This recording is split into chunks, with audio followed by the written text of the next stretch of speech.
Yeah, this is for my donor in YouTube. Madam, I bought this. Um, Hi, it's me.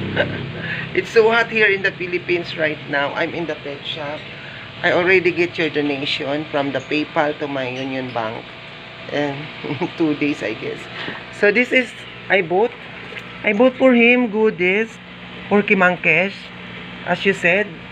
And I bought 2 cat sand. This is 50 pesos each one. And I bought 4 kilos of cuties.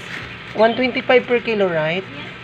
Oh yeah. I bought here in this pet shop. 125 per kilo. It's 4. And then I bought this cheap one for the dog because the dog is starting to get sick in his house. So I have to let him out. But I cannot let him out without this.